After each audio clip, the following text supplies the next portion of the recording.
India गठबंधन के seat sharing को लेकर लगभग बात अब पूरी हो चुकी है और खास करके बिहार में ये बातें अब चल रही है कि इंडिया गठबंधन में किस तरीके से सीट शेयरिंग होगा। राजद कितने सीटों पर चुनाव लड़ेगी, कांग्रेस कितने सीटों पर चुनाव लड़ेगी, वामदल कितने सीटों पर चुनाव लड़ेगी। तो ये लगभग अब तय हो चुका है। राजद तो कई जगहों पर अपना उम्मीदवार भी उतार रहा है, उनके उम्मीदवार अब अपना चुनाव प्रचार भी कर रहे हैं। तो देखिए, सबसे पहली बात कि राजद जो है वो 2019 की अगर बात करेंगे तो राजद 2019 में 19 सीटों पर चुनाव लड़ी थी, कांग्रेस 9 सीटों पर। उसके बाद उस समय उपेंद्र कुशवाहा भी थे, जीतन मांझी भी थे और मुकेश सहनी भी थे।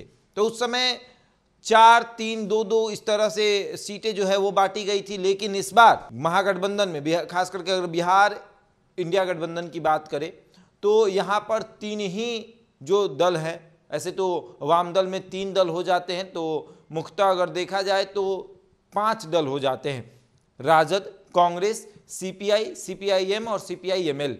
तो वाम दल में ये जो 3 दल हैं, इनको राजद और कांग्रेस ने ये विचार किया है कि 6 सीट दे दिया जाएगा, जिसमें वो 2-2 सीट जो है वो बांटेंगे। उसके बाद कांग्रेस 10 सीट पर चुनाव लड़ेगी और राजद जो है वो 24 सीटों की तैयारी कर रही है। 2019 में 19 सीटों पर, 2024 में 24 सीटों की तैयारी में राजद लगी हुई है। और अगर संभवतः अगर कोई टूट के आता है, पशुपति पारस आ जाते हैं, उपेंद्र कुशवाहा आ जाते हैं, तो फिर राजद भी अपने सीटों को कम करेगा। राजद उस स्थिति में 20 सीटों पर चुनाव लड़ेगा, 4 सीट अपने पाले से छोड़ेगा। कांग्रेस जो है वो 8 सीटों पर चुनाव लड़ेगा, 2 सीट अपने पाले से छोड़ेगा, तो टोटल 6 सीट हो गए।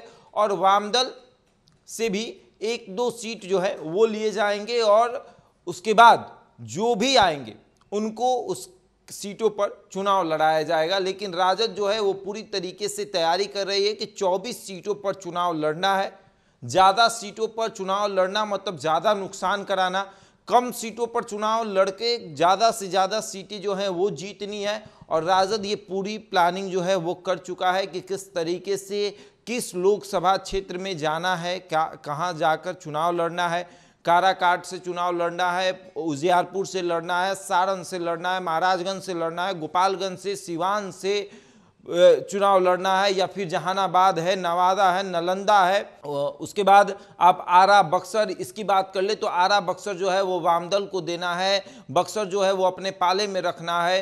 कांग्रेस को पटना साहिब देना है, पाटलिपुत्रा अपने पाले में रखना है। ये पूरी प्लानिंग जो है वो हो चुकी है कि किस तरीके से अपने आप को स्टेबल करना है और पूर्णिया से किसको, पप्पू यादव को लड़ाना है या फिर कांग्रेस के पाले से ही पप्पू यादव को वो सीट देनी है। इस तमाम विषयों पर बातचीत हो चुका है, रोड मैप जो है वो राजद बना चुकी है और इस बात का इंतजार कर रही है कि जैसे ही एनडीए का सीट शेयरिंग होगा और एनडीए में टूट होगी, उस वक्त हम जब लोहा गर्म होगा उसी वक्त हथौड़ा मारेंगे और कोई आकार देंगे, कुछ बनाएंगे।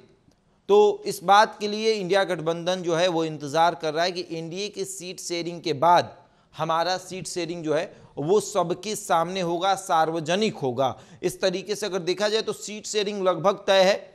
राजद 24 सीटों पर, कांग्रेस 10 सीटों पर, वामदल 6 सीटों पर। यही इंडिया गठबंधन का सीट शेयरिंग का फॉर्मूला है। इसी पर सब कुछ तय होना है कि क्या कैसे किया जाएगा। लेकिन अगर कोई एनडीए गठबंधन से टूट कर आता है, उस स्थिति में राजद जो है वो 20 सीटों पर चुनाव लड़ेगी, कांग्रेस 8 सीटों पर और वामदल जो है वो 4 या फिर 3 सीटों पर चुनाव लड़ेगी। और अब आगे देखिए क्या होता है। बहरहाल इस खबर में इतना ही। बने रहे हमारे साथ और देखते रहे द इंडिया टॉप।